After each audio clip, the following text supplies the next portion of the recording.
If you're anything like me, those two names will activate you like a Russian sleeper agent and send you straight to the comments to talk about how they're two of your favorite YouTubers and you love them so much. Which is crazy to me that there exists such a big connection between these two very antithetical and opposite, diametrically opposed. You get what I mean? Kind of opposing people. I mean, they're similar in so far that they make commentary videos and yap. So if you like yap, I don't like the word yap. I much prefer the word rambling because yap feels like very aggressive, just very loud, like a chihuahua that you just can't ignore. Whereas rambling, it gives the sense that the destination isn't as important as the journey. And, you know, it doesn't really matter where you're going as long as you're having fun going there. I prefer to think of their videos as rambling, not yapping, but that's besides the point. Two diametrically opposed, and yet somehow there's such a big shared fan base between them. I mean, the shared commonality is that they ramble. I just think it's crazy because, I mean, honestly, they do kind of share similarities. I feel like they're two very different types of fun uncle. Ken is definitely the type of one that will give you sips of his beer at a party and tell you crazy stories of what he did with his gang back in '09 or something. Whereas Rekrap will take you to like a national park or something and buy you ice cream at the end as a reward. I feel like the thing that shares them is they're very good storytellers, which is great because I was looking back through their old videos because, you know, comfort checks. I feel like comfort streams. Like, I feel like there's comfort shows, not quite shows. Comfort shows probably Avatar: The Last Airbender.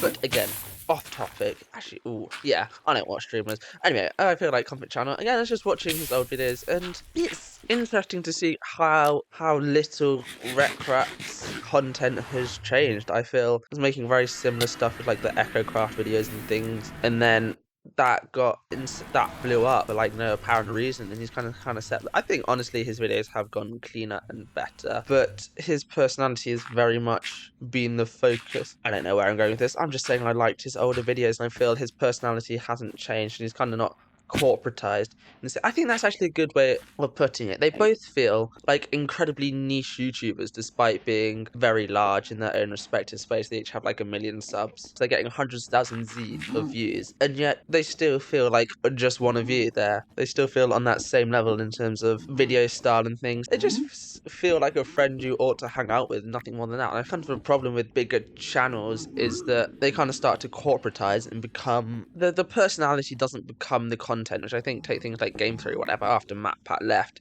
No, it's still doing well, but I feel such a big draw was MatPat and his, but that's just a theory. Okay, I can't do it, but you know the thing. And when that gets taken away, I feel like it loses so much of that heart. It's like an interesting parallel actually is kind of the movie stars and the film stars. Before, I don't know exactly when, in the 70s and the 80s, the actors were the draw, and now we've kind of shifted to a more kind of IP driven thing. I mean, again, it's similar to it's difficult to tell whether that's happening with YouTube because it's only been around for like 15 years, but I feel there is kind of a draw to kind of corporatize these YouTube channels to bring in security and stability, because if you have everything so dependent on one person, that person can change, and like if they built up a system around them and they change, that entire system crumbles and they become responsible for a lot of people, and you kind of can't have that risk. But I think where kind of Ken and Rekrap do is that is they're keeping it small in a way. And again, I feel like this extends in the same way to kind of Jacksepticeye and Markiplier. I mean, I don't know the playthrough YouTubers who are still big and pull millions of views, but again, they've kind of kept it small. I feel like it's a lack of greed. It's a lack of greed, I think. Which, again, I feel probably makes you more drawn to them because, I mean, they're both rich. At least I assume so. I would imagine so. They put lots of views and they do very consistent uploads. I mean, Rex bought house and things. So yeah, no, they're rich and yet they're not pushing for more. I feel like contentment. It's just, I feel it all comes back to this authenticity that you feel. You connect with them because they feel like they could be one of you, which I think is nice. It's nice to have that connection to a lot of people. And again, that's particularly hard to deal with kind of faceless corporations, which is actually going to be very interesting because I'd be curious to see kind of how YouTube develops over the next couple of years, because there has been a drive towards modifying it, making mass market appeal, which ultimately drives out the kind of quirky and more unique things. Again, similar to cinema with the kind of the box office stuff. Again, do I blame Mr. Beast for this? Mostly, yeah, because I feel there's a reason why there's been like a Mr. Beastification of YouTube. It's because it's so generic and so mass market. All you need is money, and there hasn't quite been the same wave of kind of like the Kenification of YouTube. God, that'd be terrifying. But I feel there's just not been that same wave of personality-driven kind of daily uploads, just talking like strong community-based things because. Well, for that, it's a lot harder to find someone who has that draw, who has that charisma, and can consistently appeal to. I mean, it doesn't have to be large. I think that's the key thing. It doesn't have to get bigger. Like, enough is enough. If you know your audience, you serve them, and then everybody's happy.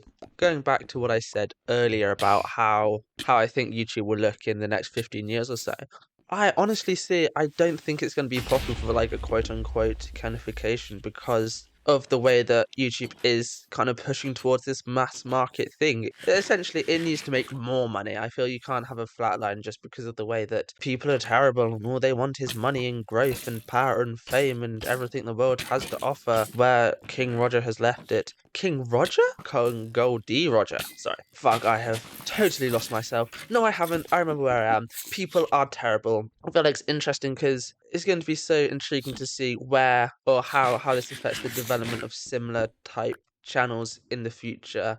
Or channels which aren't focused on growth per se, are just more focused on like building community and connecting with the audience. Because both Ken and Rekrap, I mean, got their start from doing these more quote unquote high effort videos and then pivoted onto posting more frequently onto their second channels, which are performing well. Whereas me, I've done the very clever strategy of using clickbaity titles to get people to click on this video and then hoping and praying they'll click on my other videos and support those as well equally as much, which you can do after you finish this one, obviously, because I still have more to say. They obviously engage, but what I'm saying is they started off by doing engaging or optimizing for engagement with these kind of higher edited, higher concept, better delivery stuff that had things outside of the personality to do with. I mean, it's interesting though, because Rex's oldest videos, this EchoCraft series, looking back at it now, he's got each one of those is like averaging 50,000 views or whatever. But when he was making them, he was averaging 30, which I didn't realize. Obviously, his later videos are better, and he has an obsession with using like a replay mod. Again, he said Case of Nice that was a huge inspiration, and that definitely comes through in the way that he kind of likes his static shots with things happening with them and changing camera angles to new things. But apparently that was only getting like 30 odd views, which is kind of crazy to me because they are well-made videos. And well, I mean, obviously that's reflecting the fact that they've reached 55,000 views or whatever, because obviously if they weren't good, they wouldn't reach that high. But it's just shocking to think that, like, my first videos, I mean, they took me weeks, I think, like 2 weeks each-ish to make, and his were taking him a couple of days, but it's like they were doing better than his, which I find that difficult to believe, but then it all comes down to people have to start somewhere, and inevitably that start is going to be small. Speak for Ken, given I don't know much about his earlier videos. I think I kind of came in with the beat of getting to 5,000 trophies on Clash, doing X challenge or whatever. I'm not sure. Maybe I'll watch them. I will watch them after this, and then after you watch my other videos, you can watch them as well, and then we can discuss them in the comments below. Anyway, Rekrap's first videos, I feel, again, they're like Hermitcraft in style, which again isn't surprising. Its Grin was also a very big influence to him, which is interesting because I also really like Grin's content. It just goes to show how, not just echo chambers really, because there's just a limited amount of YouTubers that I know. And I mean, if you have a look at any drama channel, you can find the downfall of Cheese Glurper 9000. And if you're like never heard of this man before, and it turned out he had 4 million subs and had like 1 billion views. And imagine you're a fish in a pond and you can swim around the pond. You know everything in the pond and you think the pond is all there is, but it turns out just next door behind a thin wall there's a massive ocean out there. But because you don't know of the ocean's existence, you don't know how little you know. Anyway, again, there are people who explain that better. It's not a difficult concept.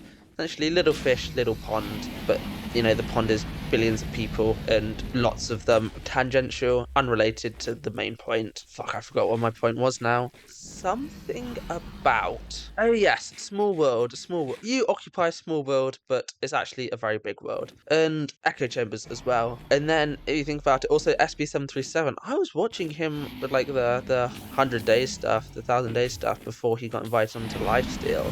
And well, obviously now he's on Lifesteal and he was teamed with Rek, and it's just crazy to think about how you think you're kind of niche and quirky for watching Rekrap's videos or for watching Ken's videos, but ultimately, I mean, yes, you had some say, but Not really. I feel ultimately the algorithm decided that for you. Algorithm predicted it. It knew that you were going to like them before you did because of you like the other stuff and you kind of occupy the same space in the same bubble. Again, I think it's just crazy big tech. And that's why I think it's going to be so interesting to see how things develop, because when you reach the limit of people that will enjoy Rekrap's videos or enjoy Ken's videos, where do you go from there? Because obviously their style of content is incredibly unchanging, and they've made enough to where that they don't need to upload anymore. At least I think. Again, this is all speculation. I don't know, but I'm just going to be very intrigued to see where their channels go. Anyway, I feel I've definitely run out of things to say. I've said the same things about 5 times already. I'll probably cut some of it out. You won't hear it all because I value your time. Anyway, thanks for watching.